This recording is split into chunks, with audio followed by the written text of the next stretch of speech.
over 1000, it doesn't matter. So this is why I said 3650. Actually, you may have, if you select 10 years, you may have a bit more of observations, but let's forget about that. Okay, so how can we estimate the flow duration curve? It's very easy. Let me get back the... What I have to do is to select a sequence of river flow and estimate the length of the segments. And you may think that it's complicated. Actually, it's very easy. Okay, let's see how we can do it.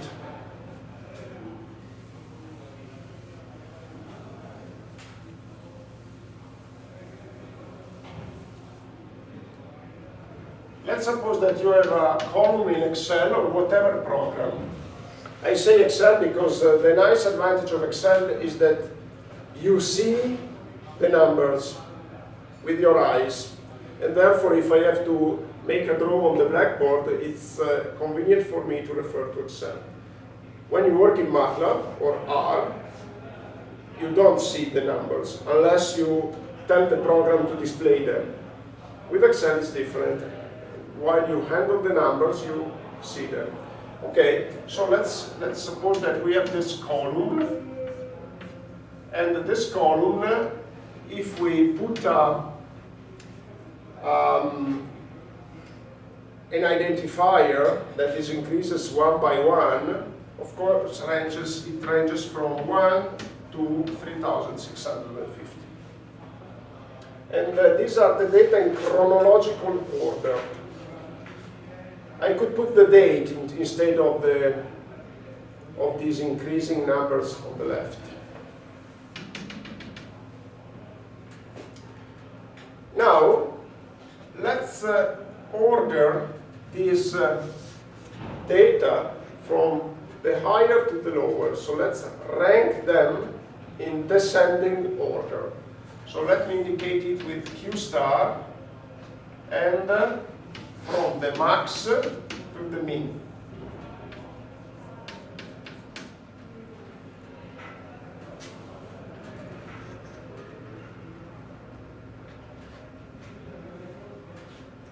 Okay.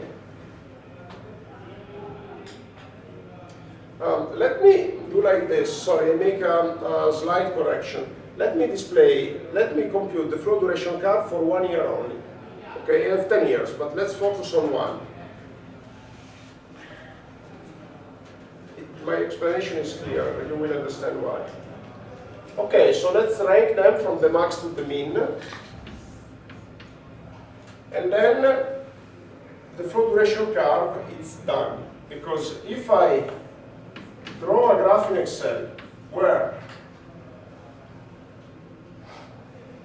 I put this column from 1 to 365 on the abscissa, and this column Q star from the max to the mean in the ordinate, what do I obtain? I obtain for the duration of 1 the max Q, so Q max. This value was equaled or exceeded 1 day during the year. 1. And then I get Q min, which corresponds to a duration of 365. You see here in the columns. And this is the minimum flow. How many days was it equaled or exceeded? 365. And then, if you draw the curve, you get something like that. It's done. You see that it's very easy. But this is for 1 year only. Okay, perfect. What about the other years? There is a very simple solution, which is computing for every year its own flow duration curve, and therefore you would get something like this, or like this, etc. And you get a family of flow duration curve. It's not very visible here, but if you look inside the blue lines, you see some very thin gray lines, and these are the flow duration curves for each here. They may be crossing each other, etc. And forget about the blue lines for now. And then I can compute for each duration, I can compute the average river flow displayed by each of the flow duration curves. And therefore I estimate the red line. So I obtain the overall flow duration curve by averaging the yearly curves.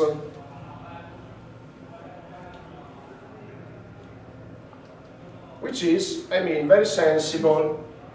In this way I get an estimate of the within-year variability and inter-year variability.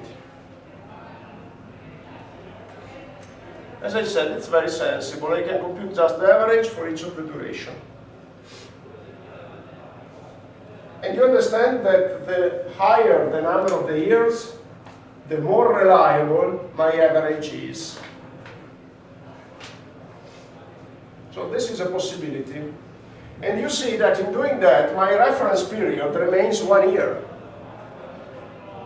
In this case, it's expressed in percentage, the duration, but my reference period is still 1 year. But the flow duration curve, the red one, is computed by using data from several years. Good. Also, now let's talk about the blue lines. You understand that if you just look at the red curve, you lose some piece of information.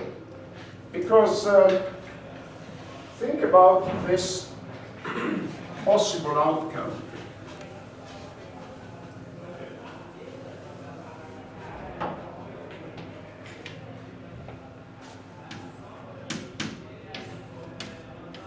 D, Q. Let's suppose that for simplicity I draw just 4 yearly curves. So let's suppose to a situation where you have a curve that is like this, and another one that is like this, another one that is like this, and another one that is like this. 4 curves. Or let's get another possible outcome here. Q, D. Again, 4 curves, and let's suppose that you get a situation like this one.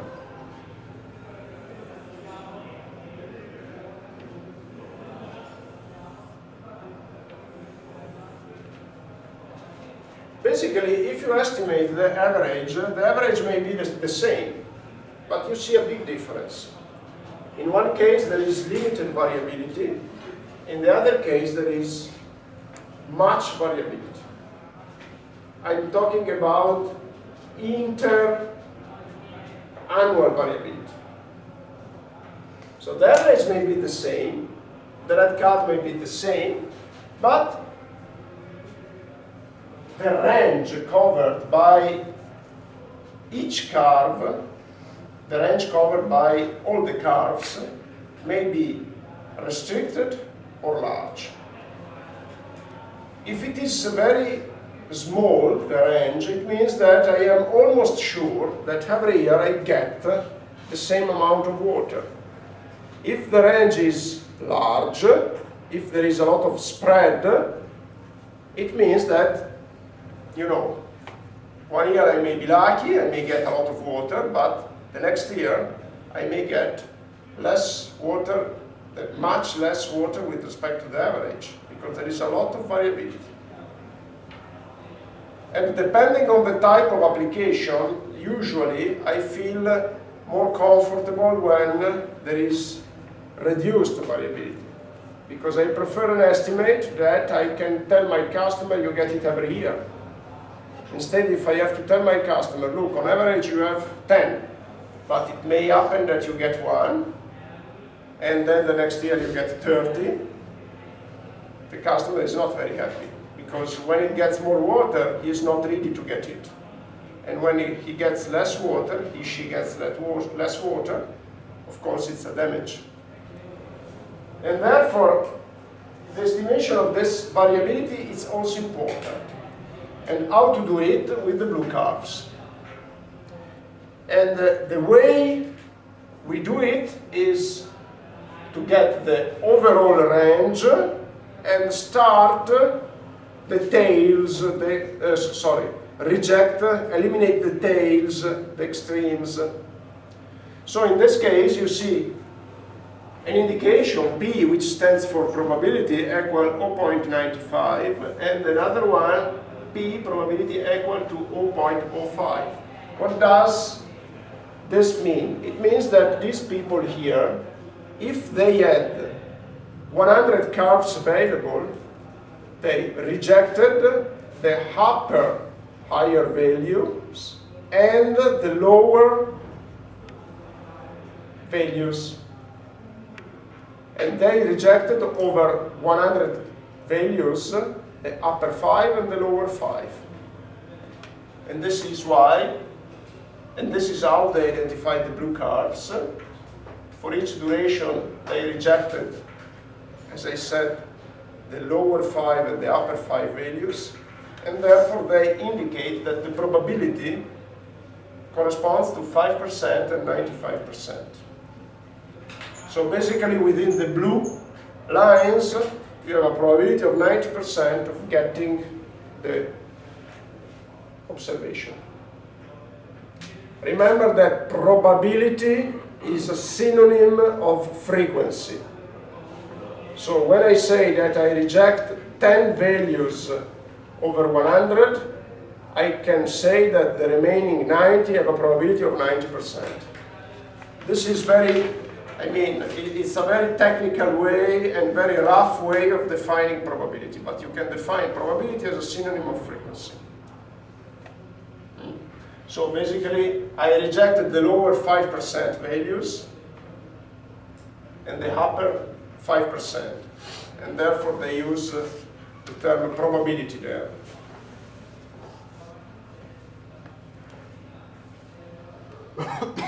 Let's forget about more details about probability. For now, what I'm really concerned about is that you understand how the red line and the blue lines were computed. Okay, but there is an alternative way of combining several years of observations. There is an alternative way. What is the alternative way? The alternative way is not to compute for each year an individual flow duration curve, but to pool the data together. To put the data, to treat the data with a unique approach, to group the data together. So how can we do it? Let me make another example, again by referring to Excel. So let's suppose that here we have our, again, QT. And if we pool the data together and we indicate a number to identify the position of the data, now the number is varying from 1 to 3,650. Perfect. And why 3,650? Because the number of years is 10. Let's indicate with capital N the number of years. And then again we can draw our Q star. And this is from max to mean.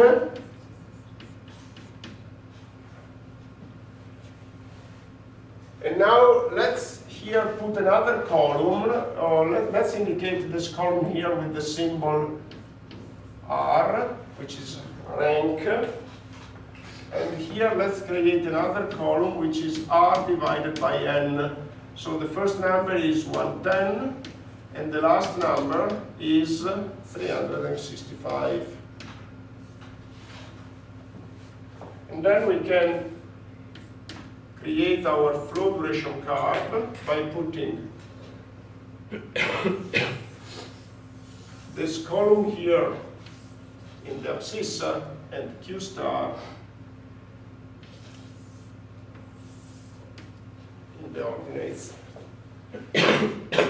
You see that we pulled the data here. We didn't estimate for each year its own flow duration curve. We estimated just one.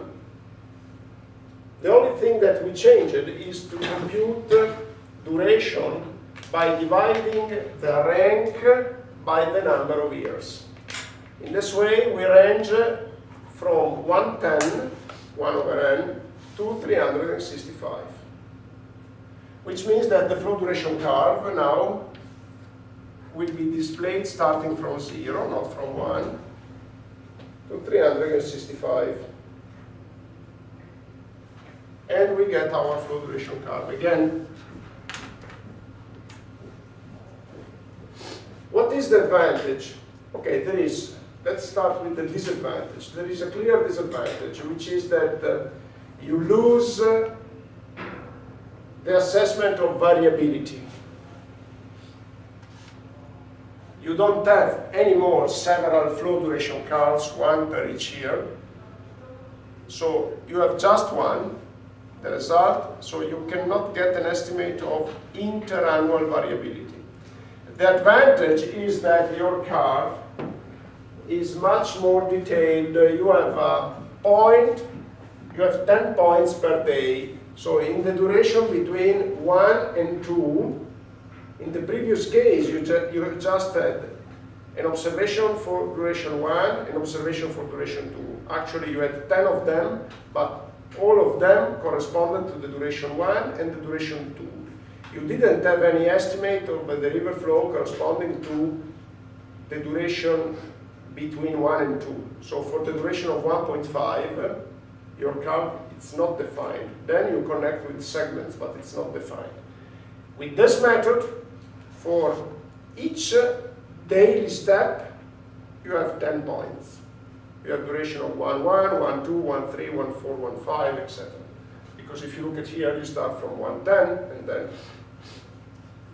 you move forward with step of 0.1, of 1 divided by n, which may be more convenient.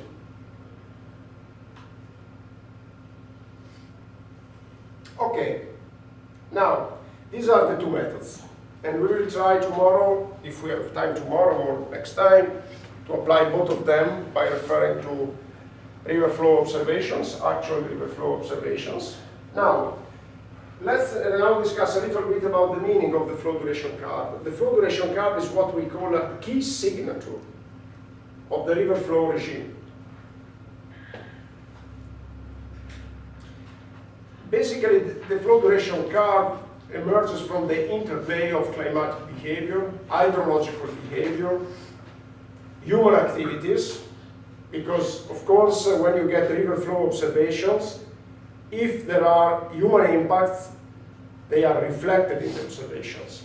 So if upstream you have a dam, your observations also summarize the effect of the dam.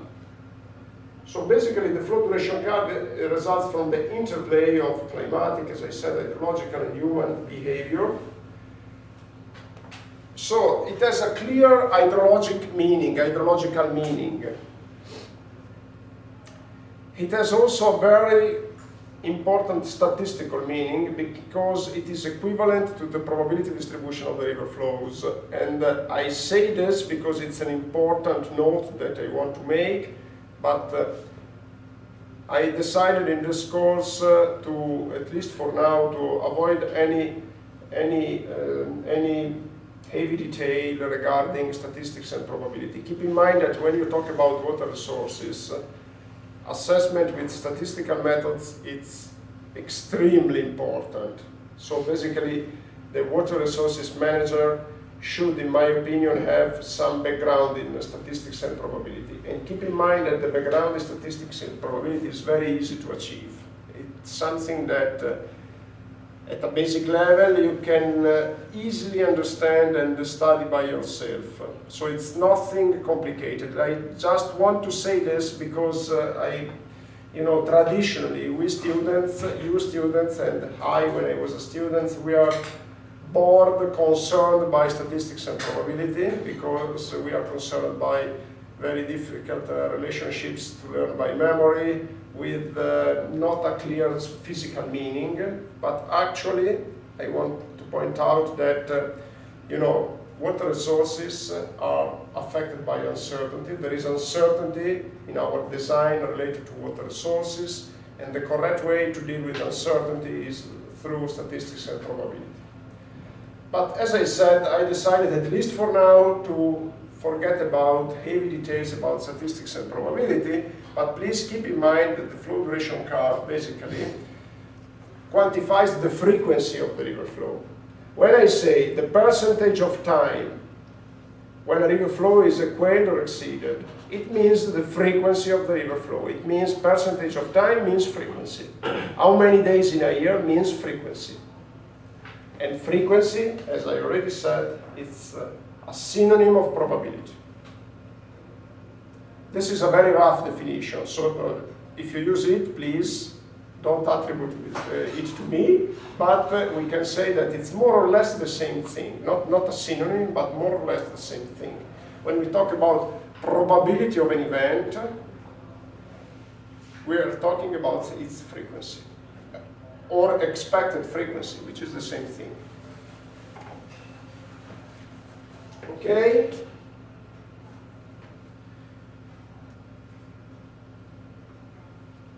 We will discuss about this.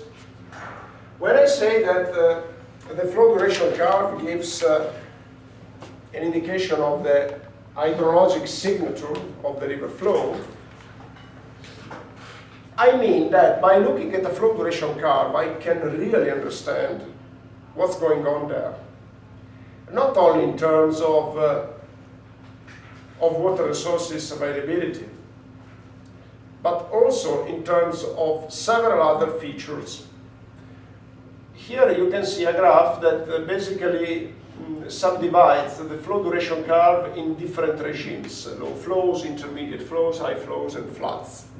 The flow duration curve usually it's not conceived to provide an estimate of extreme floods, but if it is computed based on a long record, it can also provide some indication on flood flows.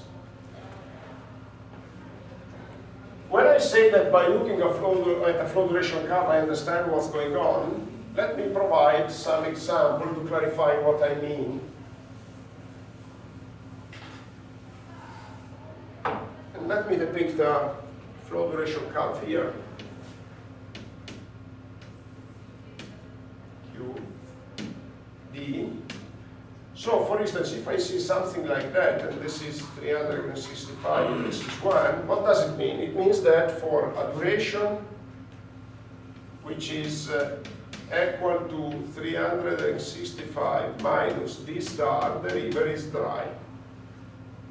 And therefore, if this is 0, of course, and therefore Q min is equal to 0, and therefore we say that the river is intermittent.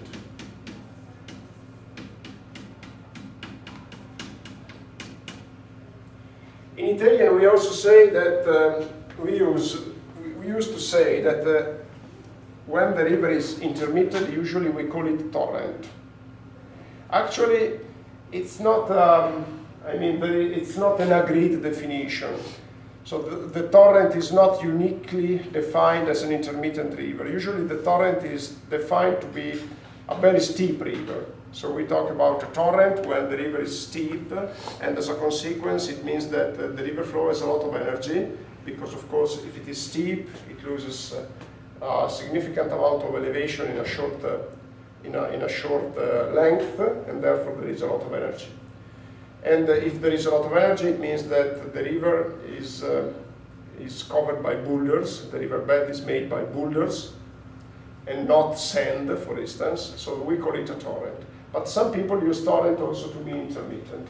Actually, if you think about mountain torrents, they are not intermittent. They have water all year round. Anyway, in this case, we understand that there is a duration where we don't get any water.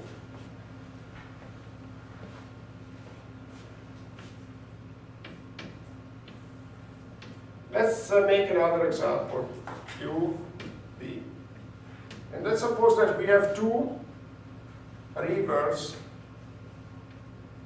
with these kind of flow duration curves. This is 365, so not intermittent. And this other one,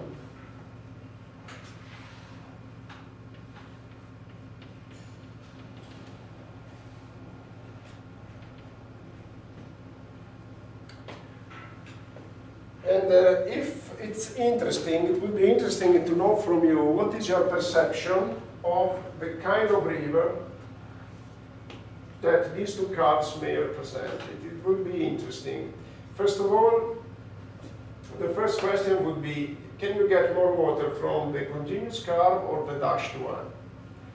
And I'm not waiting for any reply from you. So let me just, because I don't want to embarrass you, and maybe that you know the reply very well, but I prefer for this, in this case, to speak myself.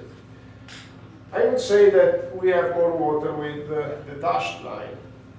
Why is that? Because think about the definition of river flow. The river flow is defined as water volume per unit time through a river cross section. If you multiply the river flow for the duration of 1 year, you get the volume of water for 1 year. So the integral of the flow duration curve is the volume of water that you get through the river in 1 year. And if it is an average flow duration curve, this is the average volume. Anyway, the higher the area below the flow duration curve, the higher the volume of water that you can get from there. So the dashed curve is for sure corresponding to a river with higher volume of water. Second thing, what is the difference between a steep curve in the short duration and a curve with a mild slope? In this case, there is much more variability, intra-annual variability. When the curve is steep, you have more intra-annual variability. You have high flows that are exceeded for a limited number of days, and then you drop down to lower, much lower flows. There is a big jump between flows that are observed a few days in a year and flows that are observed in most of the other days. The second, the dashed curve corresponds to a river that is much more regular.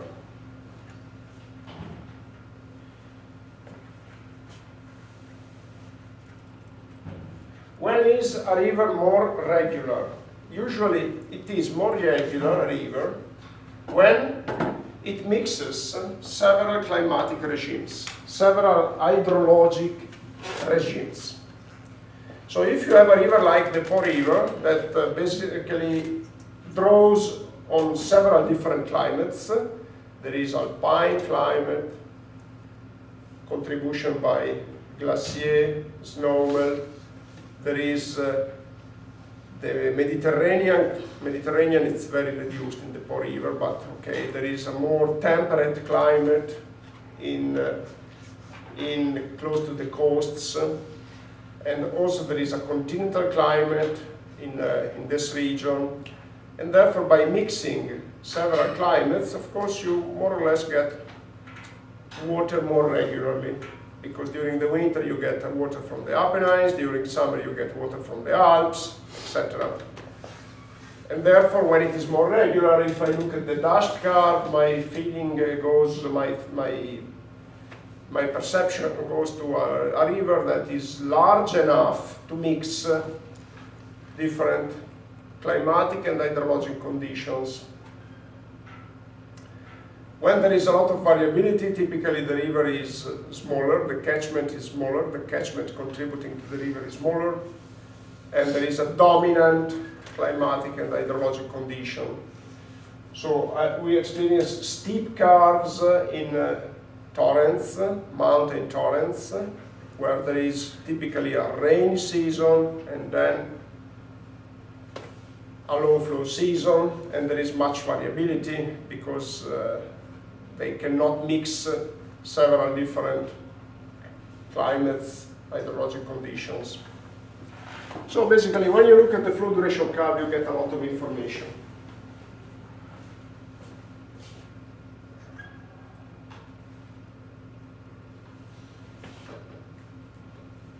One second, because I need to update, I forgot to update this file.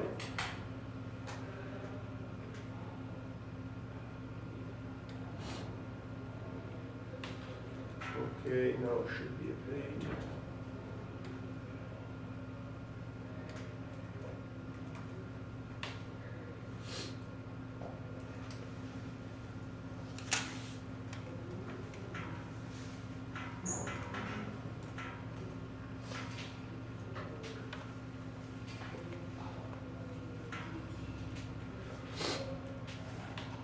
Okay.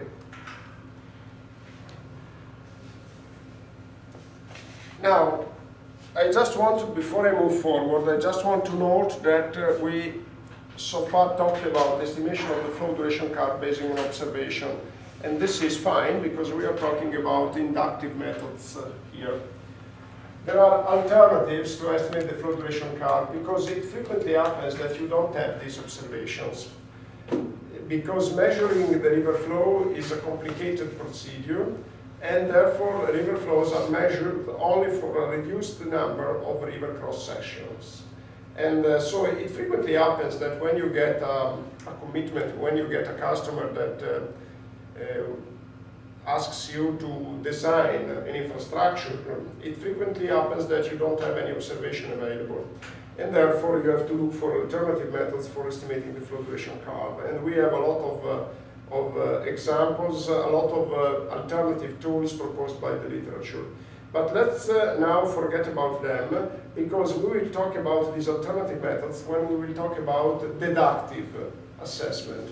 Now we are still focusing on inductive methods. And now the question is, once that we estimated the flow duration curve, how can we estimate the design water withdrawal?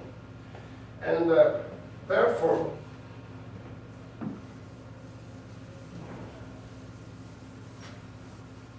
let me draw a flow duration curve to use as an example.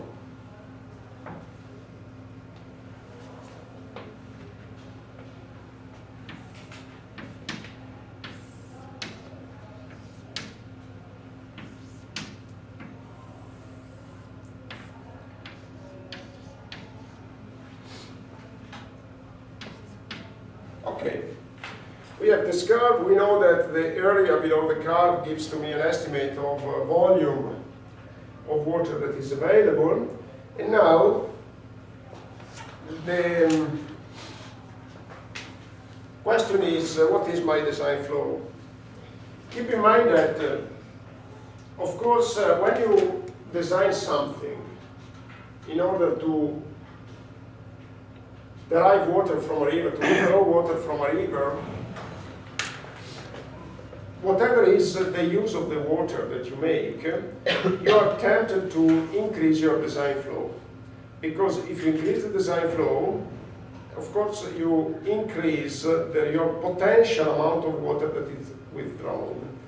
And let's forget about environmental flow. It's clear that as an engineer, I am interested, once that I design something for a given use, I am interested in making my best so as this something that I design is used a lot.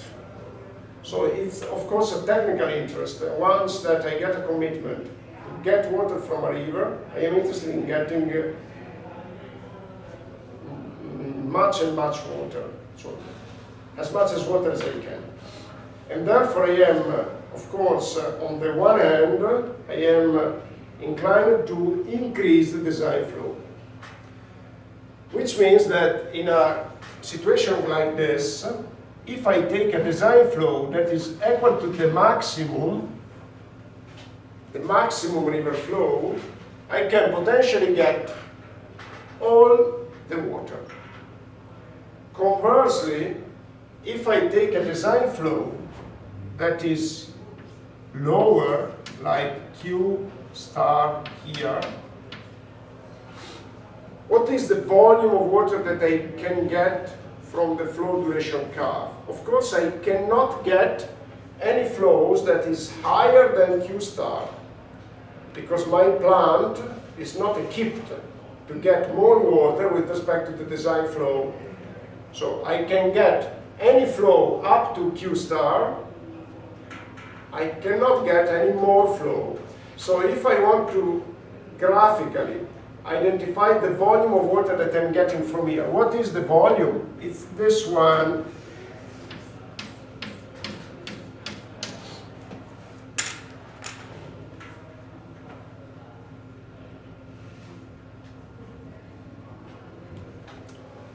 And one important thing to note, this plant will fully work for a duration equal to D star. For D star days, the plant works at full regime. For the remaining 365 minus D star days, partial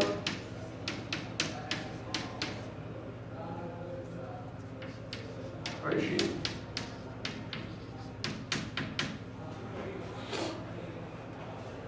So if the plant is equipped to take 10, it takes for this